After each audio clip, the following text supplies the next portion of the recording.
much for coming today. I'm really excited to share this music with you all and tell you about it. So the title of this lecture recital is Painted Poetry, How Grieg's Music Illuminates the Poetry in Sechs. So I call it painted poetry because the beautiful thing about art song is that it basically exposits the poetry. So the composer has to delve into it and try to figure out the importance of the words and the themes and what's actually going on, what the poet is trying to communicate. And then he illuminates it by bringing it to life in song. So I'll basically be giving you a guided tour through it because romantic music is kind of like a foreign musical language because we're not living in the 19th century.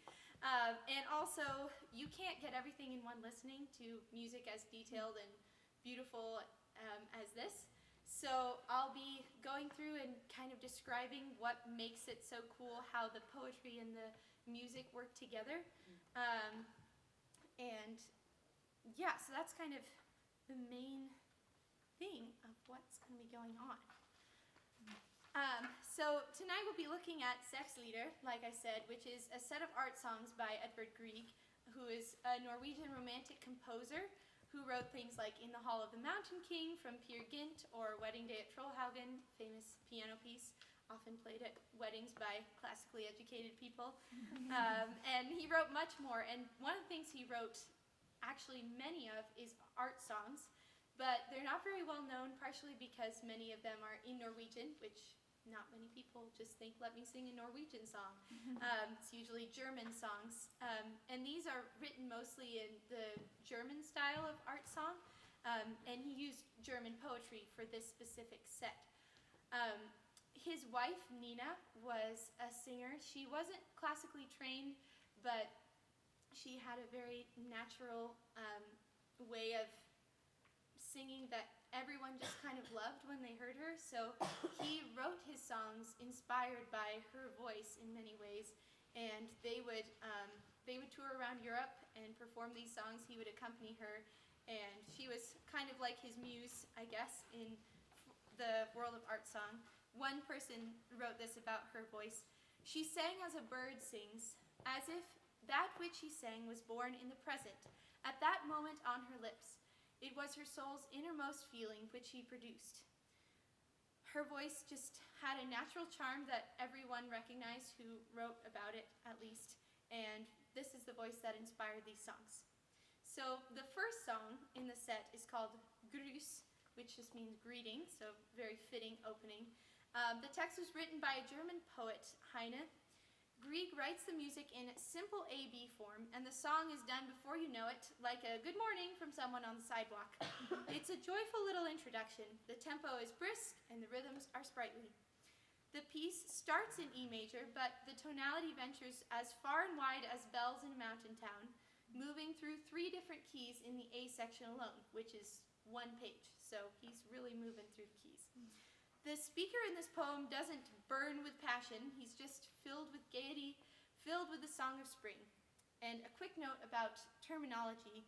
Because poetry is not necessarily written from the poet's own perspective, it's common to refer to the speaker as the person from whose perspective the poem is written. The speaker in this poem commands his soul song to ring out and greet his love, the rose, if it sees her. The poem, and so the music, goes through various shades of emotion, but they're all bright and cheery. The rhythm captures the movement of a joyful song thrilling through the soul. Grieg repeats the same figure in the piano again and again with slight variations.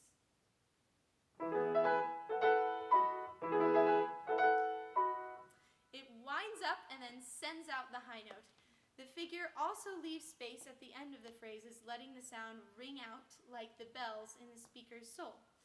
In the last measure of the A section, the piano's leaping forth echoes out of his soul over the hills and into the B section.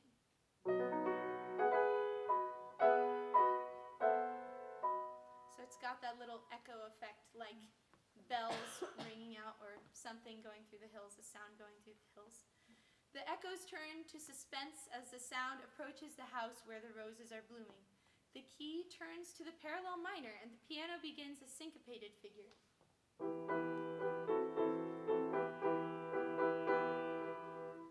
The voice begins with its initial melody, but quickly changes to fit the text. Everything in this section is chromatic. All of this adds up to a whole lot of intensity, which seems a little bit dramatic when compared with the relatively mundane text. I thought about this for a while. I was very confused. Why does it sound so dramatic? But then I realized that at the end of this section, he changes the mood back to this sprightly thing again. And he's telling us in the music that the drama is just for fun and that the speaker is just as lighthearted as at the start. So it's kind of like a little joke within the song that it's so dramatic. It's more like, ooh, haha, just joking. You know, that's kind of, I think, what Grieg was doing with the music there. So, please enjoy.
Next piece is a totally different mood. He goes through many different moods in this set, which is part of what makes it really fun. The next poem is by Emanuel Giebel, another German poet. In it, the speaker is encouraging his lovesick thoughts with the hope of rest in death. So, it's a very romantic poem here. Grieg's music leads us through the speaker's contemplation. He set it in strophic form, using the same music for both stanzas. The melodies and rhythms of the song are very simple. Grieg does not lack creativity in these areas, but he chose to strip them down in order to focus our attention on the harmonies. They mirror the unfolding thoughts of the speaker. The song begins rather peacefully as the speaker tells his thoughts that they will one day be at rest. After the opening phrase, however, we delve into the speaker's angst. He says, "Though love's ardor gives you no peace, you shall sleep well in cool earth." This is the central idea of the whole poem, the journey from suffering to peace by crossing the deep river of death. In the voice, the melody moves down by pained half steps, which are then released in a large leap up and down.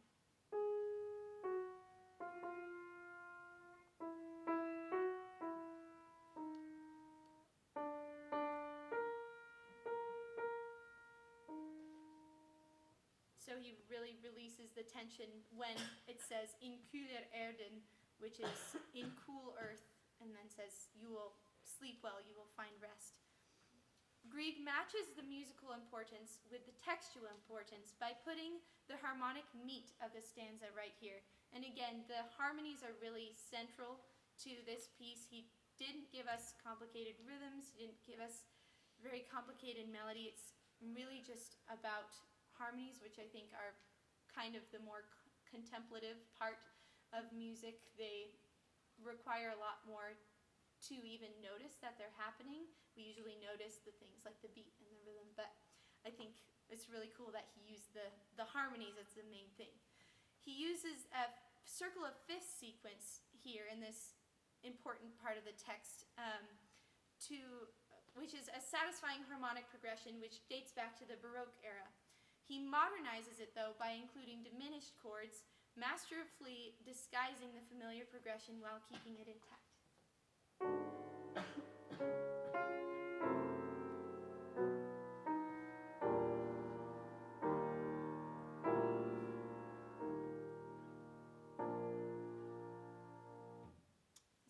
your regular Baroque circle of fifths, that's for sure. It's very much a romantic circle of fifths progression. This is the sequence which brings us from the original key to the final key. The song begins in G sharp minor, but it ends in D sharp major, which is the dominant, so the 5, the very strongly related key or chord. This fits perfectly with the 2 major themes of the poem, which is unresolved problems and the hope of rest. The dominant is the chord which leads most strongly to tonic, so ending on that chord feels equivalent to singing do, re, mi, fa, sol, la, ti, without ever resolving to do.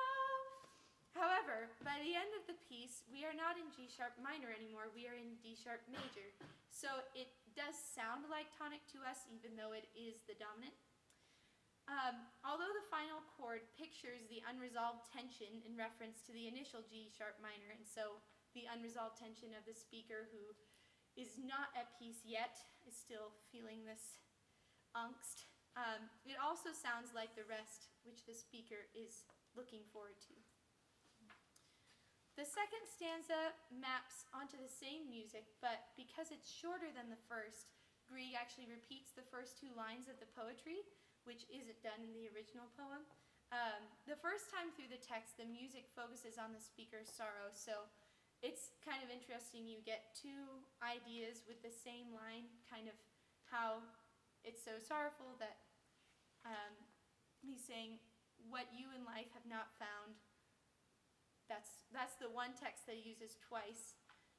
First it's sad, and then it's angsty, so we get 2 sides of the same text. And from here, we get the final statement of coming peace at the very end, where Grieg lays us to rest with the low D sharp major chord.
Didn't work out.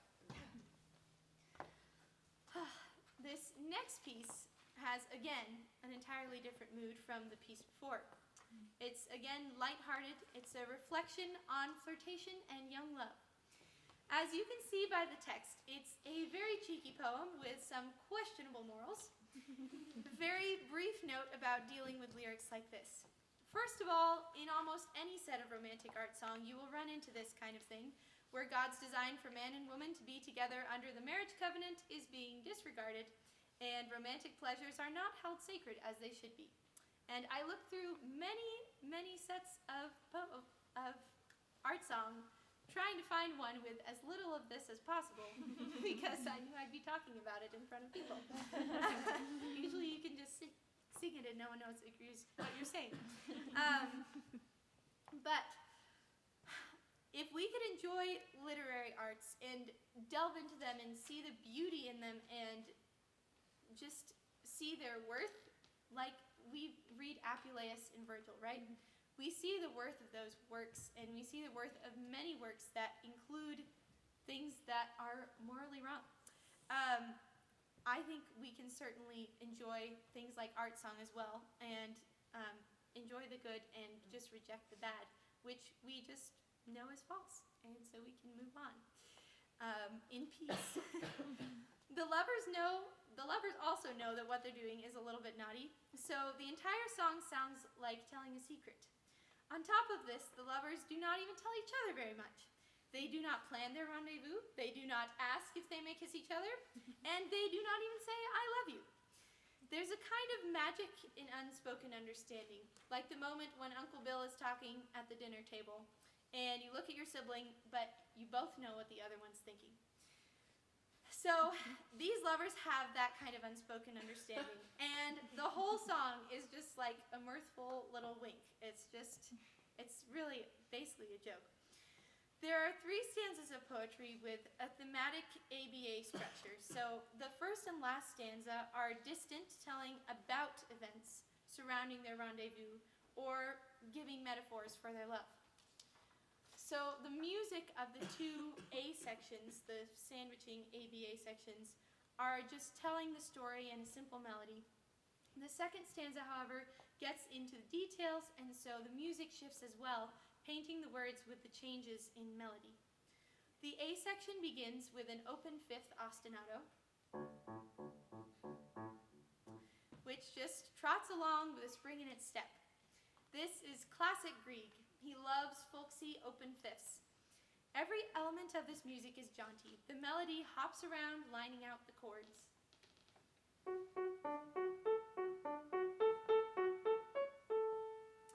On the words, "She looks out from her summer house," the speaker really breaks into a laugh with a 16th note melisma.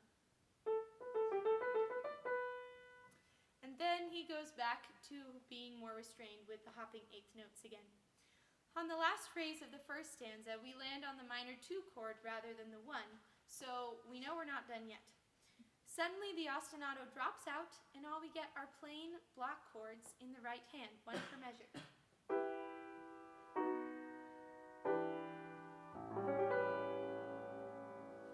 So there's a big shift in the texture. The singer repeats the last line of text here, saying once more that it's just the way of the world. He is, of course, humorously justifying his actions.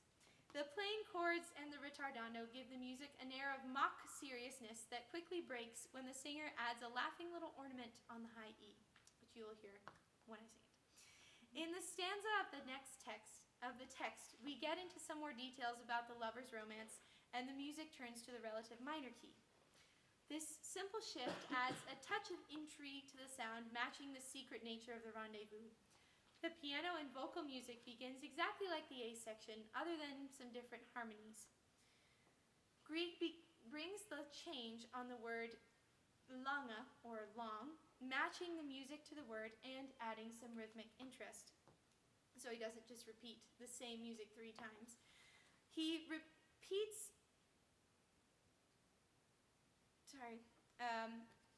does repeat the same music with the next line of text. In this whole stanza, the woman is imitating whatever her lover does, so the piano illustrates this by echoing the voice.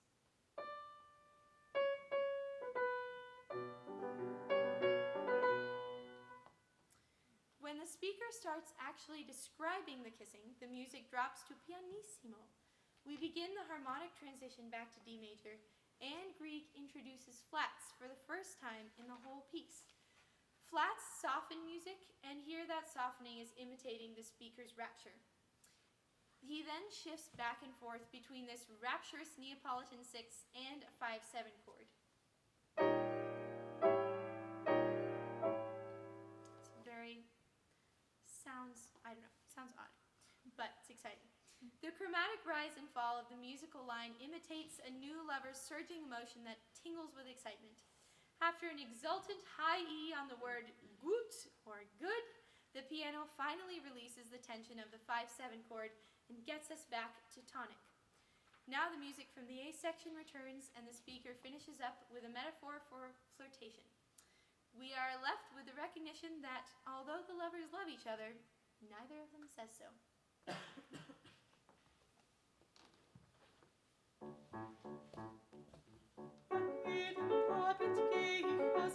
Auf den Wiesen stieg, sie schaut aus ihrem Garten, sie steht dort am Weg. Wir haben uns noch nie bestellt, es ist nur so der Lauf der Welt. Es ist nur so der Lauf der Welt. Ich weiß nicht, wie es so geschah, seit lange küsse ich sie. Ich bitte nicht, sie sagt nicht ja, doch sag sie nein noch nie. Liebe gern, auf Liebe rot, wir hindern's nicht, uns dünkt es Gott.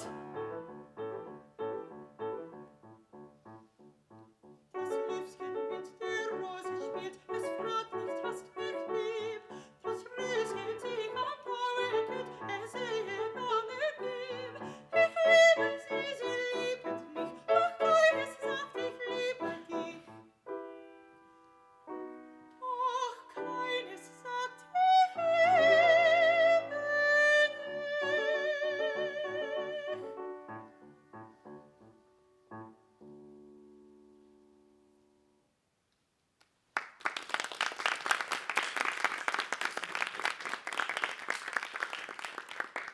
Isn't it just so fun?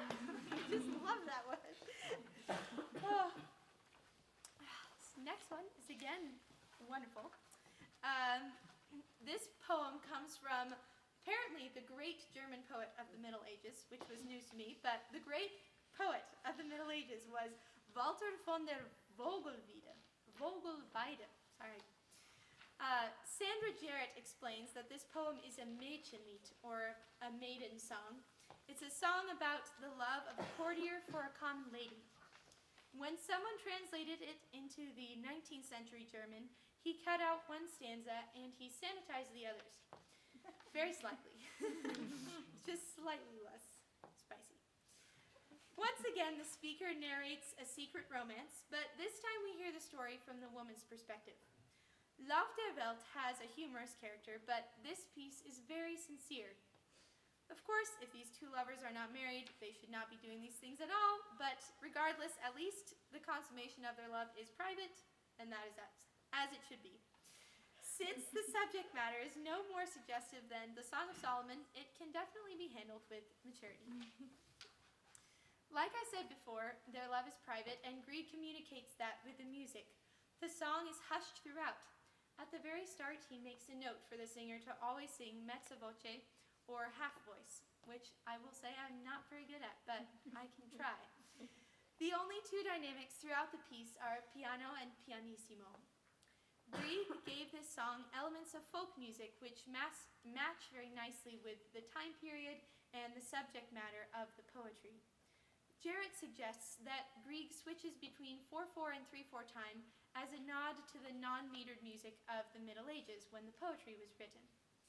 The piece is strophic, repeating the exact same music 3 times over like you might see in a folk ballad. Grieg also ornaments the vocal line with trilling little turns which add a folk-like flavor and allude to birdsong. This melody.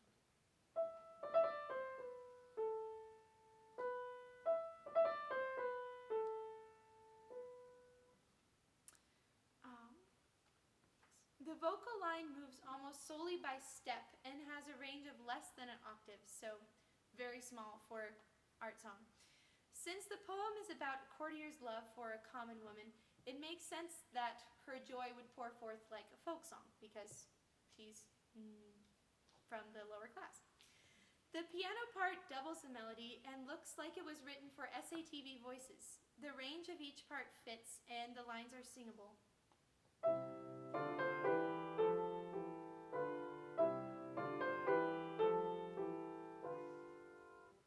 Though the second piece of this set, the Der Gedanke mine, has a few similarities, this simple piano music contrasts with all of the other songs in the set.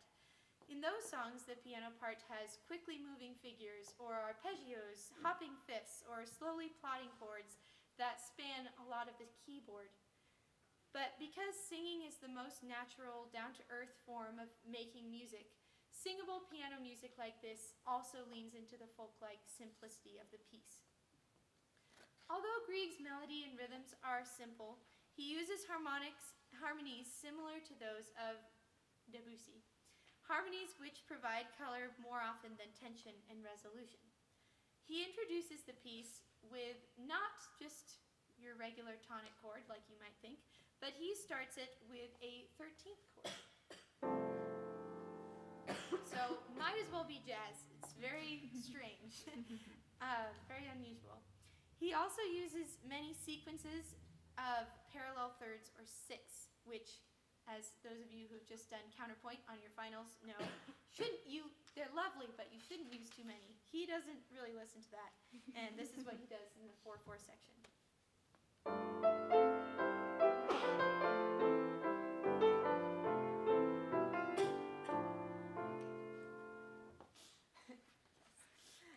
He also uses the most obvious use of the parallel sequences is in those measures we just heard. The chords are not functioning except to provide the parallel thirds and sixths to the melody. Underneath all this, the piano holds a dominant pedal, a droning G, which is another slightly folkish element that will show up in the next piece as well. You would think that after such a long dominant you would get tonic, but no.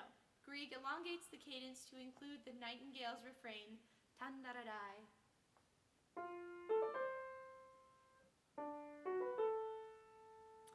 We have actually heard this before at the very beginning of the piece on top of the 13th chord, but this time Grieg adds some intrigue by repeating the figure down a third. This secondary dominant leads into the final cadence of the stanza, the only cadence which ends on the tonic, C. With such a simple melody, even a small detail like this can really build up anticipation for the end of each verse. His music matches well with each stanza of text. The song concludes with a speaker's delight that only the nightingale knows about her romance, and that he won't say a word.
zur Rosenzeit uses the text from a poem by Johann von Goethe, which I feel like we've studied Goethe in maybe lyric poetry at least once, but not positive.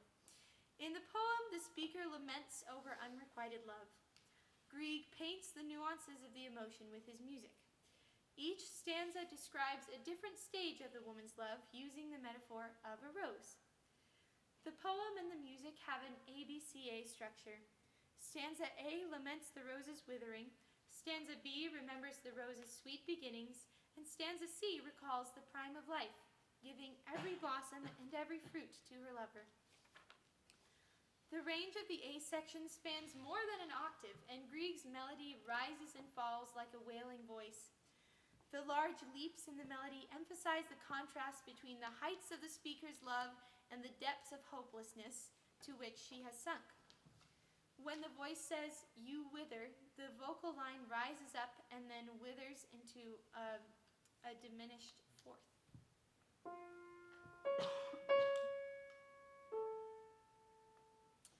Then, with the word "sweet roses," the melody repeats the same thing, but it starts an octave higher than before.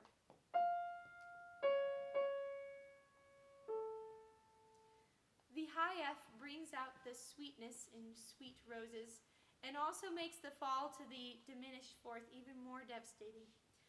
The melody in the A section always starts on beat 2 rather than beat 1. As someone who cries must gasp before he speaks or lets out another wail, the singer's grief prevents her from beginning on beat 1. So you always have this rest, rest, like she can't get her breathing to calm down. Throughout the A section, Grieg defies common practice ideas of a bass line and has it double the melody with brief grace notes lining out each chord.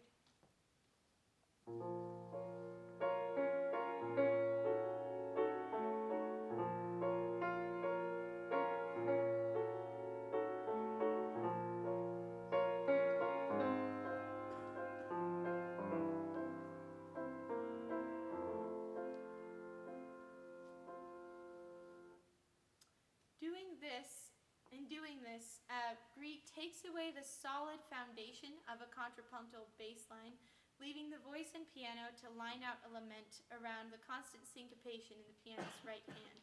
So he makes it really unstable by not giving us the usual kind of bass line that we're accustomed to.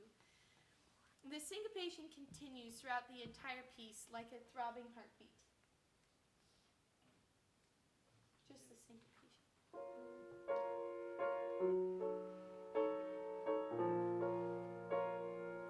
So you hear that throughout the thing. The heartbeat continues into the B section, but instead of the A section's lyrical bass line, the B section introduces a rising arpeggiated bass line. Like a harp strumming might usher us into a dream in a movie, the quick eighth notes usher us into the memory of the speaker.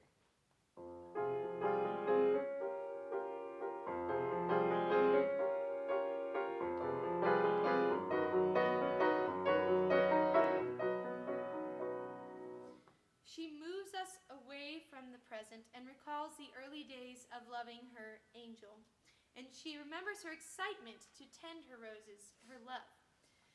The melody in this section is very different from section A. It is scalar, simply rising up and up through every phrase. The arpeggios in the bass and the rising melody depict the memory of the speaker's rising hopes. Throughout the B section, Grieg also shifts into various key centers. He goes through 3 different keys in just 16 measures. These quick shifts give us the impression of blossoming love. Like new love, the B section is unstable and fragile, constantly shifting to unexpected places. It keeps blossoming into something new, and every time it does, it's surprising. Every key is minor in this section, except the key he chooses for the phrase, "When I, my angel, set my heart on you." Even this sweet major key is fraught with sorrow. Flat keys are generally considered softer, dampened, or more melancholy. Grieg chooses C-flat major, a key where every single note is flattened. In the speaker's bittersweet memory, even the sweetest moment is as sad as it can be. The text of the C section changes the mood once again, this time to anger. The speaker remembers how she gave all she had to her lover. As we already know from the first stanza, he did not return this love. The music is an aural depiction of gritting your teeth. In the first phrase and second phrases, respectively, the range is a mere minor 6. Also, every movement is by step and usually chromatic.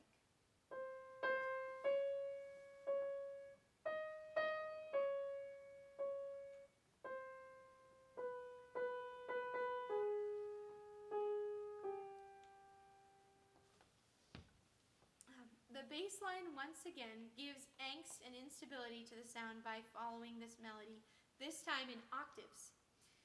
Section C contrasts strongly with the A section's melody. The A section leaps up and down, covering a large range, while the C section is very restrained in its range and movement. This makes the whole section feel very tense and uncomfortable, especially in contrast to the A section. The singer is seething as she remembers giving her lover all of the blossoms and fruits of her love with hope in her heart. Her rage fades back to sorrow, and the music repeats section A. Grieg reuses the exact same music as before, with only one tiny change. He marks poco tenuto right where it says ah in the phrase, "You are blooming, ah, for one hopeless." Grieg is telling the performers that this moment is heavier for the singer. Now that she has dealt with the painful memories, her sorrow is less passionate and more settled in its hopelessness.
Right, once again, change moods for the next piece.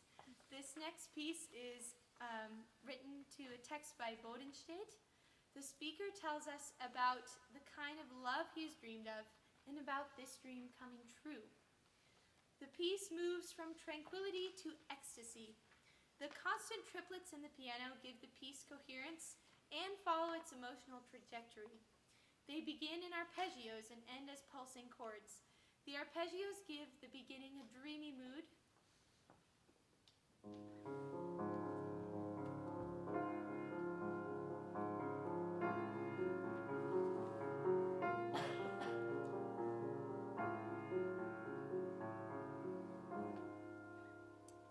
As the poem moves toward reality, the pulsing triplets bring a sense of intensity and a sense of reality. Could you?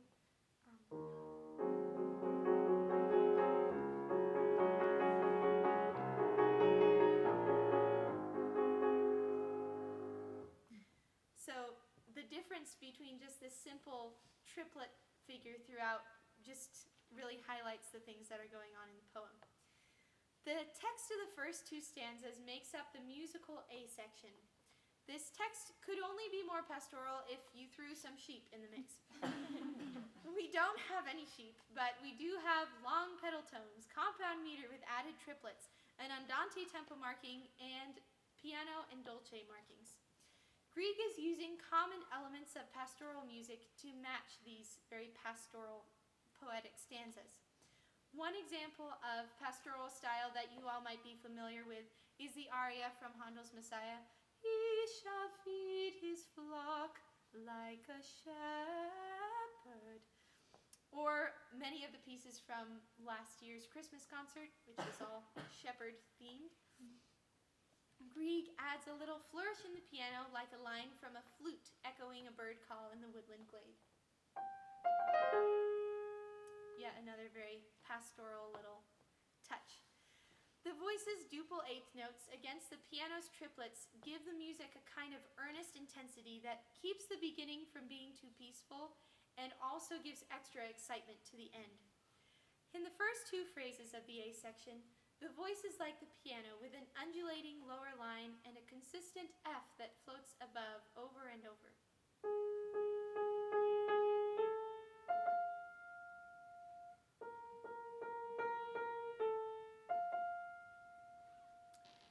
In the third and fourth phrases, the melody drifts down from the high F rather than floating up to it.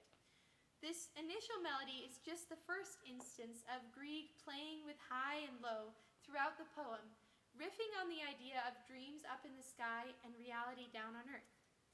The high F is a constant in the A section, floating above all else like the beautiful vision that the speaker is describing.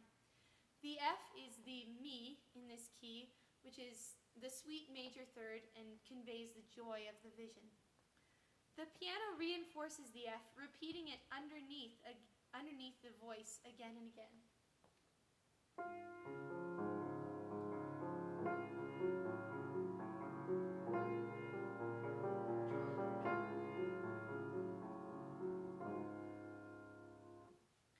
Stanza A reaches the heights of its dreaminess when Grieg repeats the same piano music an octave up. The whole of stanza A, however, is harmonically very static and only moves by small increments away from and back to the tonic. Then suddenly in the third stanza, the B section of the music, the dream is coming true. Grieg matches this surprising transition with a surprising key change, moving from D flat major to E major, using A flat as an enharmonic common tone.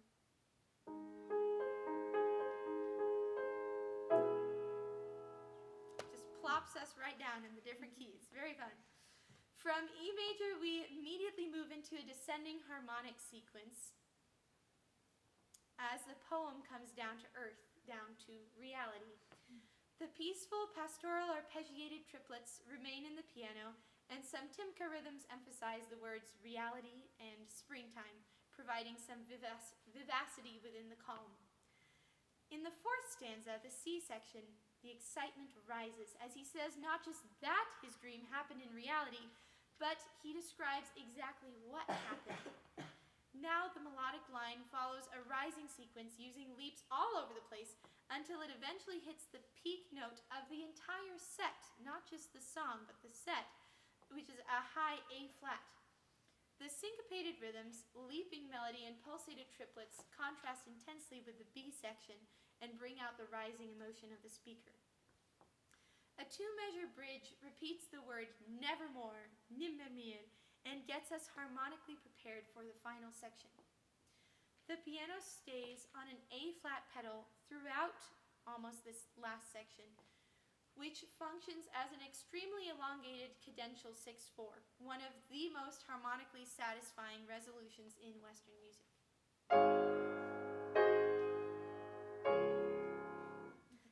We're all very used to that, but he spices it up big time, makes it very long and very harmonically interesting. The melody begins the same way as in the A section. The piano then plays rising triplets with neighbor tones strewn about for extra dramatic effect, and finishes everything off with 3 D-flat major chords that descend from an exultant pitch to a joyful, settled, low range. So this is the last piece of the set, and I hope that this has helped you see just all the tiny nuances and details that are in art song that make it so exciting and beautiful. And it's just a very fun, simple form of music because it's just voice and usually piano. Sometimes there's orchestra, which is very exciting too, but it's a simple form but a very detailed form that just exposits the poetry and is a wonderful way to experience the poetry and put it together and make it come alive. So please enjoy this last piece.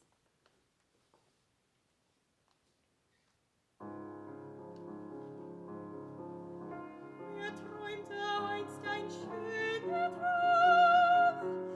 Ich liebte eine blonde Maid. Es war am grünen Waldesrand. Es war zur warmen Frühlingszeit. Die Knospe sprang der Wallbach vor, vernoss dem Dorfe Schulkeit, verworren ganzer Wonnewahl, versinken ganz in Seligkeit. Und schöner noch als einst der Traum, begab es sich in Wirklichkeit. Es war am grünen Waldesraum, es war zur warmen Frühlingszeit. Der Wallbach schwoll, die Knospe sprang, geläute Schall vom Dorfe her. Ich hielt dich fest, ich hielt dich lang, und lasse dich nun nimmermehr. Nimmermehr, nimmermehr, du frühlingsgrüne Waldesraum, du liebst ihn mir doch alle Zeit. Dort war die Wirklichkeit so lang, dort war der Traum zur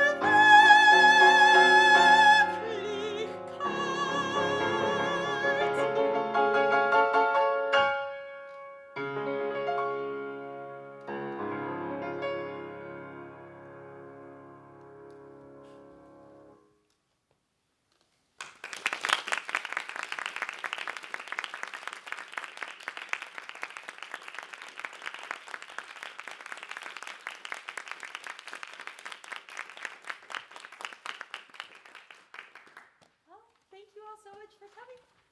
That's it. Thank you.